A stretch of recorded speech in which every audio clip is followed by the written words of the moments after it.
Airline flight 140 landing करते वक्त अचानक तेजी से ऊपर की ओर उड़ान भरने लगा। कॉकपिट में ढेर सारा अलार्म बजने लगा। अब अचानक इस प्लेन के साथ क्या हो रहा है इसके बारे में पायलट को कुछ पता लग जाता, इससे पहले कॉकपिट में और एक अलार्म बजने लगा। Stall, stall. Stall, stall. ये अलार्म स्टॉल कंडीशन का था। देखते ही देखते ये प्लेन एक पत्थर की तरह, एक घायल पंछी की तरह नीचे की ओर गिरने लगा और कुछ ही सेकंड्स में हुआ एक भयानक हादसा। प्लेन सीधे जमीन से जा टकराया। प्लेन में भरा लाखों गैलन फ्यूल अब आग में बदल गया था। सभी लोगों को आग ने अपनी चपेट में ले लिया था। चारों ओर से बस रोने चिल्लाने की आवाज गूंज रही थी। आखिर बिना किसी तकनीकी खराबी के इतना बड़ा हादसा हुआ तो हुआ कैसे? क्या यह हादसा था या कोई सोची समझी साजिश? जानेंगे पूरी कहानी आज के इस वीडियो में। 26 अप्रैल 1994 चाइना एयरलाइन फ्लाइट 140 चाइना के Chiang Kai Shek international airport से उड़ान भरने वाला था। इस प्लेन में 256 पैसेंजर्स और 15 क्रू मेंबर सवार थे। इस प्लेन में 42 वर्षीय कैप्टन वांग लूची, इन्हें करीब 8,340 फ्लाइट आवर्स का एक्सपीरियंस था। वही फर्स्ट ऑफिसर चुआंग इस प्लेन को उड़ा रहे थे। इनके पास 1,624 फ्लाइट आवर्स का एक्सपीरियंस था। प्लेन में सब कुछ ठीक चल रहा था। यह प्लेन लगभग 33,000 फीट की एल्टीट्यूड पर फ्लाई कर रहा था।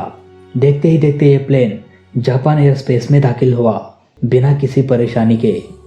अब एटीसी ने फ्लाइट 140 को 21,000 फीट की एल्टीट्यूड पर आने के लिए कहा। पायलट प्लेन को डिसेंड करते हुए प्लेन को नीचे की ओर ले आया। प्लेन धीरे धीरे रनवे की ओर बढ़ रहा था।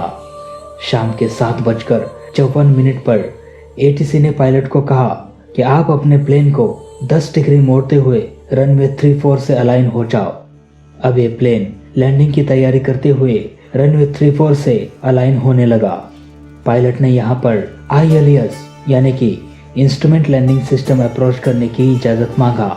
एटीसी ने भी तुरंत इसका परमिशन दे दिया।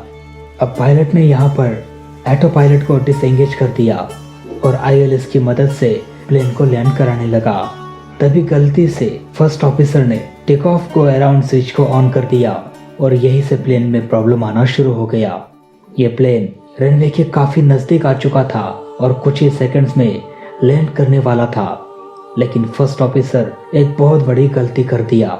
उन्होंने TOGA यानी कि टेक ऑफ को अराउंड को ऑन कर दिया, जिसकी वजह से ये प्लेन फिर से टेक ऑफ करने लगा। प्लेन का नोज अब ऊपर हो गया, साथ ही साथ ऑटो पायलट भी ऑन हो चुका था। प्लेन का थ्रस्ट बढ़ गया। अब यहाँ पर प्लेन के साथ आखिर हो क्या रहा है ये किसी को भी समझ नहीं आ रहा था। कैप्टन ने देखा कि ऑटो पायलट ऑन हो चुका है। तुरंत ही उसे बंद करने के लिए कहा। फर्स्ट ऑफिसर ने उसे बंद कर दिया, लेकिन अब ये सब करते करते बहुत देर हो चुकी थी। प्लेन का नोज ऊपर की ओर था, साथ ही साथ प्लेन के ऑटो पायलट को डिसएंगेज कर दिया। इससे प्लेन को स्पीड मिलना बंद हो गया और देखते ही देखते ये प्लेन स्टॉल कंडीशन में चला गया। कॉकपिट में फिर से एक अलार्म बजने लगा। Stall, stall. Stall, stall. यह अलार्म स्टॉल कंडीशन का था। यह बता रहा था कि आपका प्लेन स्टॉल कंडीशन में चला गया है। पायलट को कुछ समझ नहीं आ रहा था। तभी कैप्टन ने प्लेन का कंट्रोल अपने हाथों में ले लिया, लेकिन अब उसका कोई फायदा नहीं होने वाला था, क्योंकि अब बहुत देर हो चुकी थी। यह प्लेन एक पत्थर की तरह नीचे गिरने लगा, एक घायल पंछी की तरह बस नीचे की ओर गिरता गया और इस प्लेन को क्रैश होने से कोई बचा नहीं पाया। यह प्लेन सीधा जमीन से जा टकराया और हुआ जोरदार धमाका। देखते ही देखते इस पूरे प्लेन को आग ने अपनी चपेट में ले लिया। प्लेन में भरा लाखों गैलन फ्यूल अब आग में बदल चुका था। चारों ओर बस रोने चिल्लाने की आवाज गूंज रही थी। यह घटना रनवे के नजदीक हुई थी, इसलिए तुरंत ही रेस्क्यू टीम घटनास्थल पर पहुंच गई। लेकिन फिर भी इस घटना में 271 लोगों में से 264 लोग बेवजह मारे गए और 7 लोगों को बचाया गया। दोस्तों, यह हादसा एक ऐसा हादसा था जो कभी होना नहीं चाहिए था। पायलट की एक गलती की सजा सभी पैसेंजर्स को भुगतनी पड़ी। लेकिन क्या यह सच में एक पायलट एरर था या कुछ और था? इसका पता लगाने के लिए अब इन्वेस्टिगेशन की टीम काम में लग गई।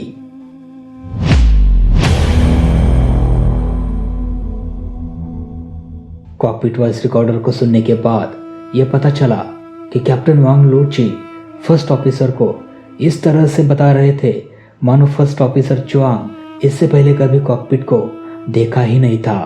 दरअसल सच ये था कि दोनों भी पायलट और कैप्टन इतने एक्सपीरियंस नहीं थे।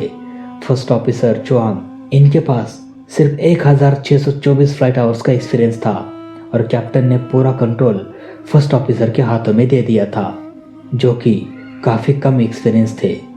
कैप्टन वांग लूची फर्स्ट ऑफिसर को एक एक चीज एक स्टूडेंट की तरह सिखा रहे थे।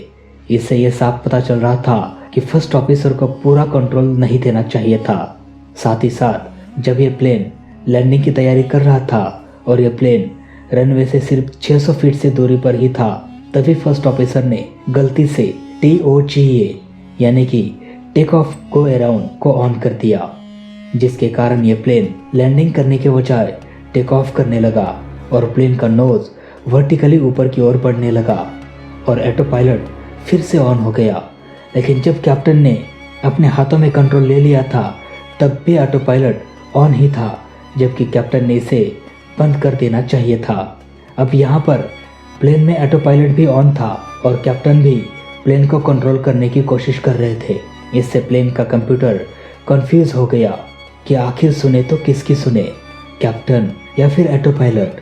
और देखते ही देखते ये प्लेन स्टॉल कंडीशन में चला गया, जिससे कॉकपिट में भी ढेर सारा अलार्म बजने लगा, जिसके कारण पायलट और भी ज्यादा कंफ्यूज हो गया। अब पायलट ने थ्रस्ट को भी कम कर दिया था और प्लेन का नोज भी ऊपर की ओर था। इसके कारण प्लेन को स्पीड मिलना बंद हो गया और यह प्लेन सीधा नीचे की ओर गिरने लगा और देखते ही देखते यह प्लेन नीचे जमीन से टकराया।